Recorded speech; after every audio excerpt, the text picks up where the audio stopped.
Setelah para saksi yakni santriwati menjalani pemeriksaan visum, lalu kemudian Fahim Mawardi dipanggil untuk menjalani pemeriksaan, pada akhirnya Ustaz Fahim Mawardi pun ditetapkan sebagai tersangka dugaan tindak asusila terhadap santriwati. Untuk lebih jelasnya kita akan kupas di Gagasan Progresif 79.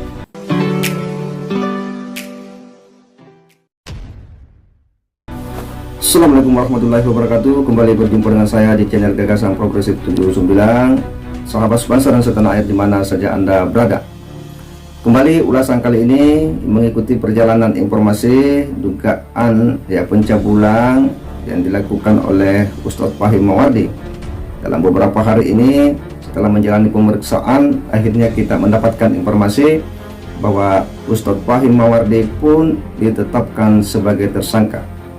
Tentu adalah sebuah pemberitaan yang mungkin ini lama ditunggu-tunggu oleh publik khususnya oleh pihak pelapor sang istri dan sejumlah keluarga para santriwati yang diduga juga sebagai korban. Dan pemberitaan ini tentu membuat kita simpati terhadap proses-proses pemeriksaan oleh kepolisian, di mana gerak cepat kepolisian setelah ada laporan lalu kemudian langsung melakukan penggeledahan kepada Pondok Pesantren Fahim Mawardi, lalu kemudian berikutnya mengamankan sejumlah saksi-saksi untuk kemudian diperiksa. Dan dari pemeriksaan saksi-saksi ini berikutnya Fahim Mawardi pun dipanggil untuk diperiksa.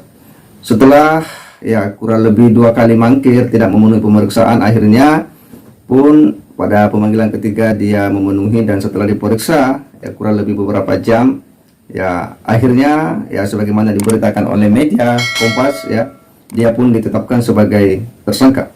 Kita akan coba membacakan bagaimana beritanya.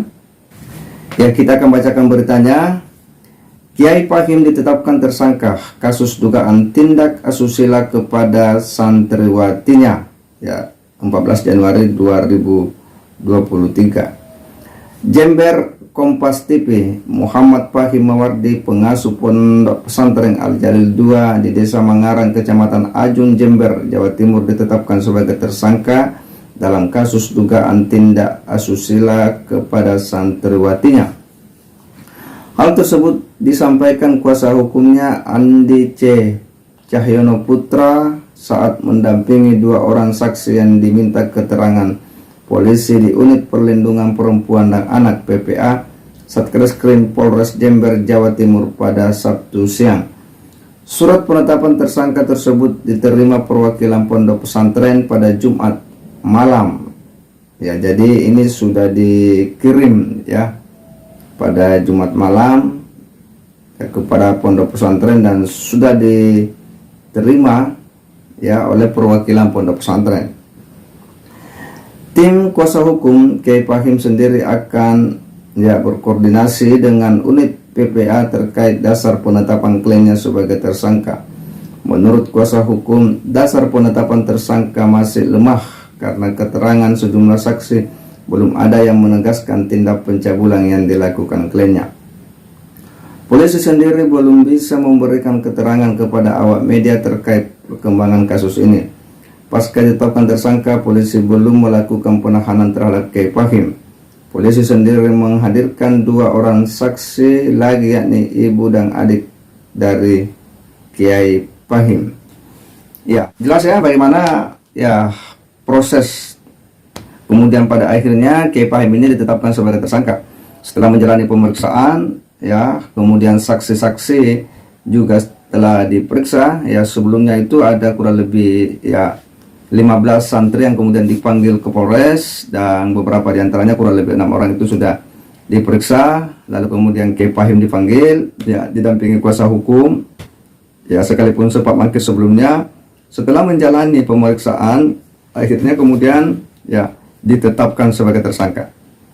Sekalipun kuasa hukum ini kemudian akan mempertanyakan katanya dasar penetapan tersangka bagi kliennya Ustaz Fahim Mawardi.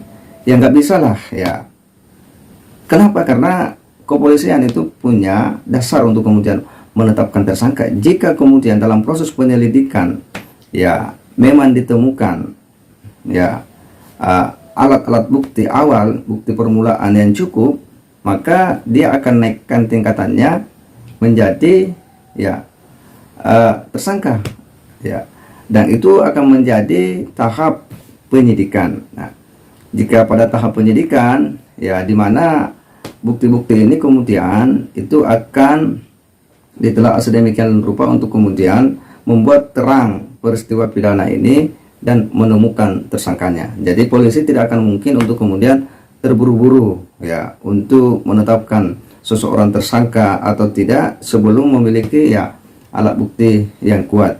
Dan apa yang disampaikan oleh kuasa hukum ya pengacara bahwa dasar penetapannya ini lemah ya ini tentu silakan ya memberikan argumen, tetapi jangan sampai kemudian menggiring-giring opini di luar sana ya, sebagaimana pada umumnya ketika seorang tokoh agama itu kemudian diproses hukum ya, kemudian ada ya opini-opini bahwa ini mengkriminalisasi ulama ya. Tentu kita harus menjauhkan dari ya upaya-upaya itu, karena bagaimanapun juga ini adalah kasus dugaan pencabulan dan dilaporkan sendiri oleh pihak istri.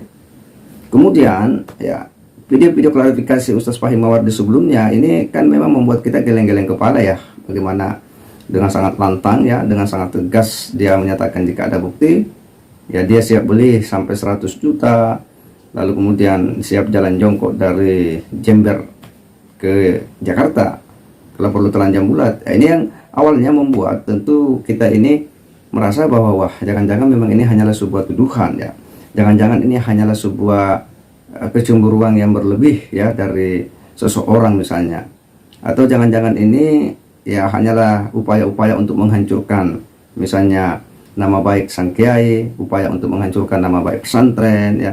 Sebagaimana kita ketahui bahwa Ustaz Fahim Mawardi ini adalah seorang dai yang cukup populer juga berdakwah di media sosial ya, khususnya di YouTube melalui kanal YouTube Benteng Akidah. Nah, dia memang cukup vokal ya dalam melakukan kantor-kantor terhadap sejumlah ustadz-ustadz yang dianggapnya itu berseberangan dengan ya pemikiran-pemikiran beliau. Tetapi ya dari proses hukum yang dijalaninya ya, mulai dari penyelidikan ya yang dilakukan oleh kepolisian, menggeledah langsung ya pondok pesantren, mengamankan saksi-saksi yang disantriwati, lalu kemudian memperkuat keterangan dari pelapor yang didampingi kuasa hukum, lalu kemudian pemanggilan terhadap ya terlapor Fahim Mawardi ya, lalu kemudian diperiksa ya. Dari semua keterangan itu akhirnya kemudian ya polisi menetapkan ya Fahim Mawardi sebagai tersangka. Dan saya kira kita akan melihat ya seperti apa respon daripada Fahim Mawardi ya setelah beliau ditetapkan sebagai tersangka.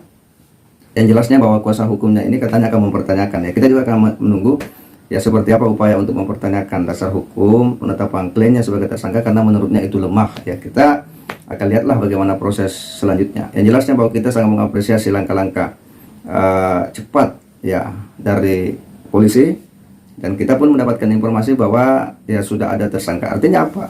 Kalau sudah ada tersangka ya bisa dipastikan bahwa ada sebuah tindak pidana ya, karena kalau sudah ada tindak pidana pasti ada tersangkanya. Jadi kalau sudah ada tersangka pasti perbuatan itu adalah sebuah perbuatan yang diduga kuat sebagai tindak pidana. Saya kira demikian. Wassalamualaikum warahmatullahi wabarakatuh.